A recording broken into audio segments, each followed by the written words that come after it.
दोस्तों, ये कहानी टूनी चिड़िया की है। एक दिन की बात है। टूनी चिड़िया के दोनों बच्चे उससे कहने लगते हैं, मम्मी हम समोसे खाएंगे, मम्मी हम समोसे खाएंगे। यह बात सुनकर टूनी चिड़िया अपने बच्चों के लिए समोसा बनाने लगती है। समोसा धीरे धीरे पकने लगता है और बच्चे मांगने लगते हैं। तो टूनी चिड़िया कहती है, ठीक है बेटा, मैं अब तुम लोगों को मैं दे रही हूँ, क्योंकि तुम्हें स्कूल भी तो समय से जाना है। फिर टूनी चिड़िया अपने बच्चों को 3-3 समोसा, उसके साथ लाल काली चटनी भी देती है और दोनों बच्चे धीरे धीरे खाने लगते हैं। फिर मम्मी बोलती है, बच्चों तुम लोगों को कोचिंग पर भी जाना है। फिर वह दोनों बच्चे, टूनी चिड़िया के दोनों बच्चे पढ़ने में बहुत होनहार हैं और इन्हें 1 से 10 तक गिनती पढ़ना सीखना है। और इनकी टीचर इन्हें 1 2 3 4 5 6 7 8 9 10 गिनती याद करवाती हैं और कहती हैं, आज का यही है, आज सब लोग 1 से 10 तक गिनती का होमवर्क कर लो। इसके बाद भी तुम लोगों को नया सेमेस्टर पढ़ाऊंगी। ए से एप्पल, एप्पल मिस सेब, बी से बॉल, बॉल मिस गेंद, सी से कैट, कैट मिस बिल्ली। यह पढ़ने के बाद वह बच्चे अपने अपने घर चले जाते हैं, लेकिन टूनी चिड़िया अपने घर में रहती है और उसे इस बात का आहट हो जाता है, क्योंकि जंगल में शोर मच जाता है कि आकाशवाणी हुई है, ज्यादा तेजी से वर्षा होने लगती है और इतनी तेज तेज बिजलियां चमकने लगती है। टूनी चिड़िया अपने बच्चों को लेकर उसी घोंसले में रहती है और घबराने लगती है और अपने बेटे के घोंसले को जब देखती है तो वह अकेला पड़ा रहता है।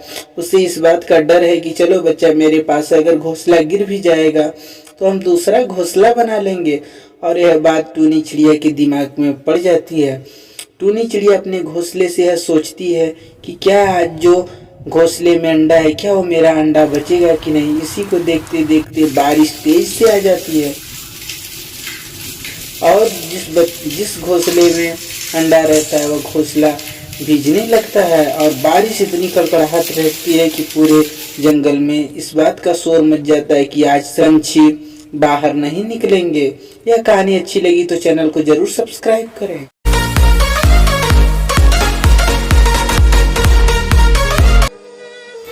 एक बहुत बड़ा जंगल था और एक कौवा अपने राशन और पानी की तलाश में यहाँ वहां भटकता हुआ जंगल से जंगल यहाँ वहां चलता चला जा रहा था।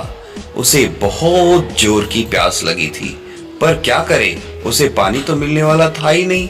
जंगल देखता चला जा रहा था क्योंकि जंगल पानी के बगैर सूख गए थे और उसकी तलाश में एक जंगल से दूसरे जंगल घूमता घूमता वह काफी समय व्यतीत करता रहता है।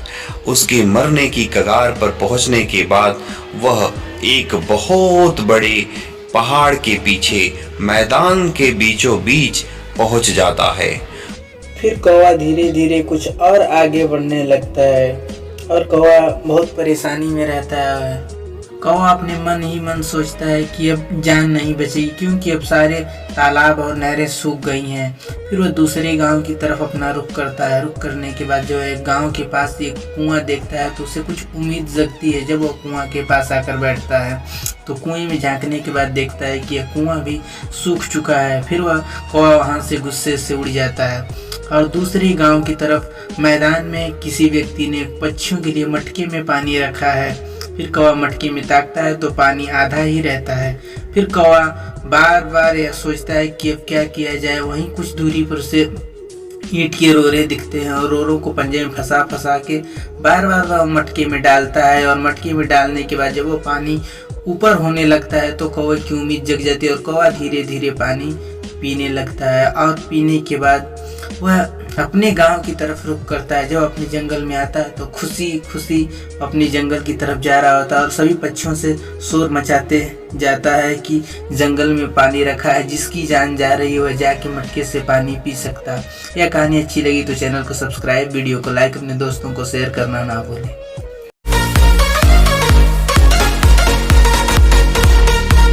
दो मित्र थे, कछुआ और खरगोश। दोनों में ये बात हुई कि हम दोनों रेस करते हैं। चलिए देखते हैं रेस में सबसे आगे कौन होता है। कछुआ धीरे धीरे चलता है और खरगोश बहुत तेजी से दौड़ना शुरू कर देता है। काफी समय बीतने के बाद जो खरगोश है काफी आगे जा चुका होता है और जाने के बाद वह कुछ देर के लिए यह सोचता है कि उसे इंतजार करना चाहिए कछुए के आने का। जब यह दौड़ तेजी से रहा होता है तो अचानक उसे ऐसा लगता है कि कछुआ तो अभी बहुत धीरे धीरे और बहुत दूर है, तो ऐसा क्यों नहीं करते हैं कि थोड़ा हम बैठ जाएं और आराम कर लेते हैं। ऐसा सोचकर वह एक पेड़ के नीचे आराम करने लगता है और वह सो जाता है। सोने के पश्चात वो देखता है कि कछुआ धीरे धीरे आता है और उसे पता भी नहीं चल पाता है कि कछुआ अपनी धीरे धीरे यानी छोटे छोटे पग से धीरे धीरे उसे अपने आप को पार कर जाता है और खरगोश वहीं सोया रह जाता है और कछुआ अपनी कछुआ की चाल से धीरे धीरे अपनी मंजिल को अग्रसर रहता है और समय आने पर वह अपने मंजिल को प्राप्त कर लेता है। जैसे ही खरगोश को उसकी आंख टूटती है, नींद टूटती है और यह पता चलता है कि अरे खरगोश कछुआ मेरे पीछे तो था, अभी कहाँ गया, तब तक ये पता चलता है कि धीरे धीरे कछुआ अपने मंजिल के उस स्थान पर पहुंच जाता है जहां रेस की अंतिम सीमा होती है। यह सोचते ही जब कछुआ अपनी मंजिल को प्राप्त कर लेता है तो खरगोश की नींद तब टूटती है जब वो अपनी मंजिल को प्राप्त कर लेता है। खरगोश से ऐसा देख के उसे दौड़ते हुए पहुंचता है, लेकिन वह तो काफी पहले पहुंच चुका होता है क्योंकि खरगोश की चाल बहुत तेज थी और एक समय के लिए थी और कछुए की चाल बहुत धीरे धीरे थी और उसने अपनी लगातार चाल से अपनी मंजिल को प्राप्त करने में किसी भी प्रकार से लाल झंडे तक उसने पार कर लिया और खरगोश पीछे का पीछे रह गया। तो इस कहानी से हमें सीख मिलती है कि हमें भी कोई भी काम निरंतर करते रहना चाहिए, न कि खरगोश की तरह एक बार खूब तेजी से और फिर उसके बाद धीमे से। तो मेरी कहानी आपको कैसी लगी? अगर अच्छी लगी तो चैनल को सब्सक्राइब जरूर करना और लाइक भी जरूर करना। आप सभी का धन्यवाद। लकड़ी की काठी, काठी पे घोड़ा, घोड़े की दुम पे जो मारा हथौड़ा, दौड़ा दौड़ा दौड़ा घोड़ा दुम उठा के दौड़ा। लकड़ी की काठी, काठी पे घोड़ा, घोड़े की दुम पे जो मारा हथौड़ा, दौड़ा दौड़ा दौड़ा घोड़ा दुम उठा के दौड़ा।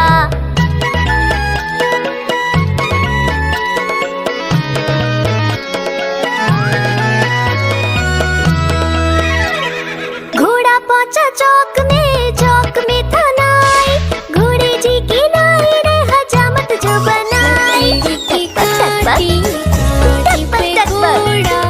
घोड़ा पहुंचा चौक में था नाई, घोड़े जी की नाई ने हजामत जो बनाई। दौड़ा दौड़ा दौड़ा घोड़ा दुम उठा के दौड़ा। लकड़ी की काठी। चंदनपुर गांव में एक गरीब परिवार रहता था। उस परिवार में अंकित नाम का एक बेटा और साथ में पति उमेश भी रहते थे। ये लोग बहुत गरीब थे और गरीबी में अपना जीवन यापन कर रहे थे। एक दिन इन्होंने देखा कि उनके घर में खाने के लिए कुछ भी नहीं था और कुछ पैसे भी नहीं थे। यह बात अपने पति और बेटे से कहने लगी कि जाओ आज जंगल से कुछ लकड़ियाँ काट कर बेच दो और उसी से अपना घर चलेगा। यह बात सुनते ही बेटे ने जंगल की ओर चल दिया। जाते जाते जंगल में देखने लगा तो अच्छे खासे सूखे पेड़ नहीं थे, हरे पेड़ काटना नहीं चाहता था। फिर वह आगे बढ़ता चला गया। जब वह गांव से गुजर रहा था तो देखा एक पेड़ पड़ा था, इसलिए उस पेड़ को उसने नहीं काटा। फिर पहाड़ों के उस पार एक जंगल की तरफ जंगल के पास पहुंचा तो देखा कि वहाँ पर कुछ पेड़ सूखे हुए पड़े थे और वहाँ दोपहर का समय हो गया था। वह एक पेड़ की छांव में बैठा और सूखे पेड़ की टहनियों को काटने लगा। काटते काटते जब पेड़ों का एक गट्ठर बना लिया तो उसके पिताजी भी उधर लकड़ी को लेने जंगल में आ रहे थे। तब उन्होंने देखा कि उनका बेटा अंकित इधर नहीं दिखाई दिया। फिर वह जंगल के आगे छोर पर चले गए और लकड़ी का गट्ठर देख के अपने सिर पर उठाए और लेके चल दिए। जाते जाते उन्होंने सोचा कि चलो आज इस लकड़ी को बेचकर कुछ पैसे ले लूं, लेकिन इस लकड़ी को बेचूं कहाँ? बाजार तो बहुत दूर है और भगवान की दुआ से एक अच्छे व्यक्ति के घर पैसे तो थे पर लकड़ियां नहीं थी खाना पकाने के लिए, और वह उमेश उस लकड़ी को उसी व्यक्ति को बेच दिया। और वह व्यक्ति अपने घर पर बैठे बैठे यह सोचने लगा कि भगवान ने किसी के पास पैसा दिया तो लकड़ी अपने आप आ गई। और यह कहानी आपको अच्छी लगी तो हमारे चैनल को सब्सक्राइब करें, वीडियो को लाइक करें, अपने दोस्तों को शेयर करना ना भूलें।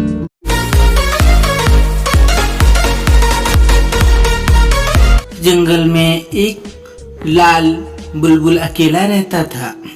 उसके साथ टुनटुनी चिड़िया भी आती थी। वह दोनों आपस में रोज बातें करते थे और साथ साथ घूमते फिरते थे। एक बार ऐसा हुआ कि ये दोनों बात कर रहे थे, तब तक टुनटुनी चिड़िया आ जाती है। टुनटुनी चिड़िया से पूछता है कि क्या हुआ दीदी? तो टुनटुनी चिड़िया कहती है मेरे एक भी बच्चे नहीं हैं और तुम्हारे जीजा जी कौवा मेरे पति मुझे बहुत बोल।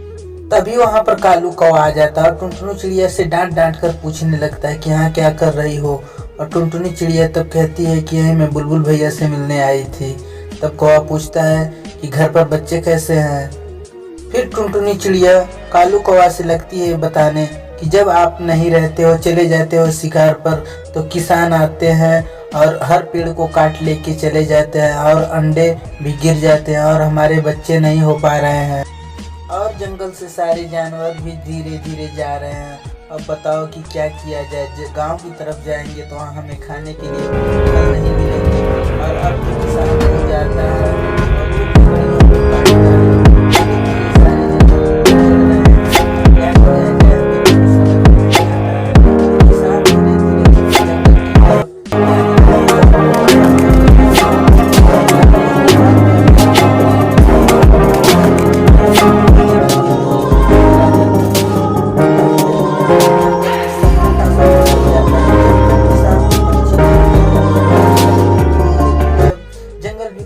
जाएगा और जब जंगल में पेड़ ही नहीं रहेंगे तो ऑक्सीजन की कमी हो जाएगी, फिर चिड़िया बीमार पड़ने लगती है।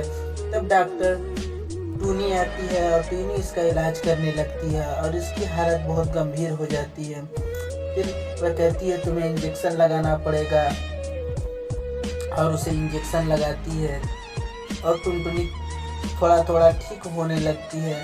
फिर वह कहती है कि तुम्हें कुछ ऐसी दवाइयाँ भी चाहिए जिन्हें तुम्हें मालिश करनी पड़ेगी और कुछ उससे बर्ताव भी करने को कहती है और कुछ दवाएं और कुछ समय तुम कहीं घूमना मत और इन दवाओं को समय से खाते रहना और लगाते रहना, इसी तरह तुम्हारी तबीयत ठीक हो जाती है। फिर डॉक्टर आकर देख लेना तबीयत में कितना बदलाव हो रहा है। फिर वहीं पर कालू कौवा भी आ जाता है और देखकर बड़ा घबरा जाता है और कालू कौवा कहता है चलो हमें जंगल की रानी के पास जाना चाहिए। फिर वह कौवा रानी के पास आ जाते हैं और रानी से कहने लगते हैं कि रानी पूरी जंगल की हाल खराब हो रही है, किसान लोग पेड़ों को काट रहे हैं और लकड़ियां लेके चले जा रहे हैं और हमारे घर वही छोटे छोटे 2 बच्चे हैं, तब से बच्चे नहीं। जिस डाल पर हम लोग अपने खोते में अंडा देते हैं वह खोते का पेड़ वह काट लेते हैं।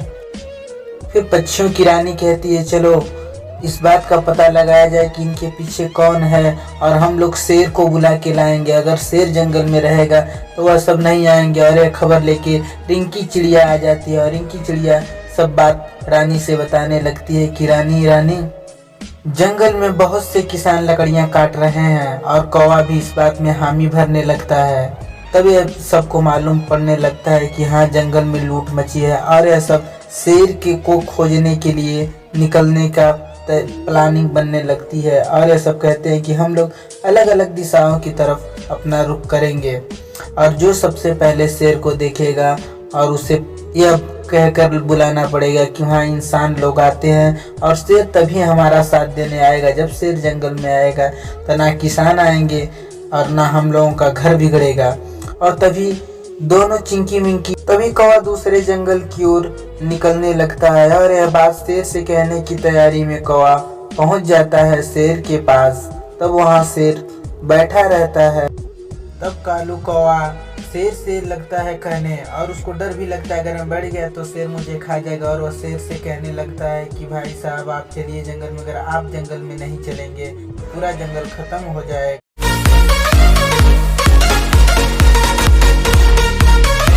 एक दिन की बात है, टूनी चिड़िया अब एक पेड़ पर घोंसले पे बैठी थी और वह अपने अंडे को निहार रही थी। तभी वहां पर एक बतख आता है और टूनी चिड़िया बतख से बोलने लगती है, मेरे अंडे देखना, मेरे अंडे देखना। फिर वो बतख कहती है, ठीक है, मैं तुम्हारा अंडा देखूंगी, पर तुम कहाँ जा रही हो? तो टूनी चिड़िया कहती है, बारिश का मौसम आ रहा है, मुझे कहीं जाना है।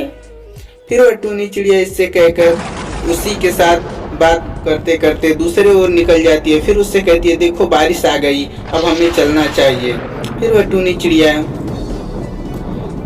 धीरे धीरे वहां से चलना शुरू कर देती है और वह बरसात का प्रचार करने दूसरों के पास चली जाती है कि जंगल में हमें यह बात सबसे पहले पता चली है, सभी चिड़ियों को कह दूं अपने अंडे की हिफाजत करें, और कुछ ऐसे जानवर हैं जो बारिश में भीग कर मर जाएंगे। टूनी चिड़िया फिर दूसरे जंगलों में आती है और उधर शोर मचाते चलती है कि बारिश आई, बारिश आई।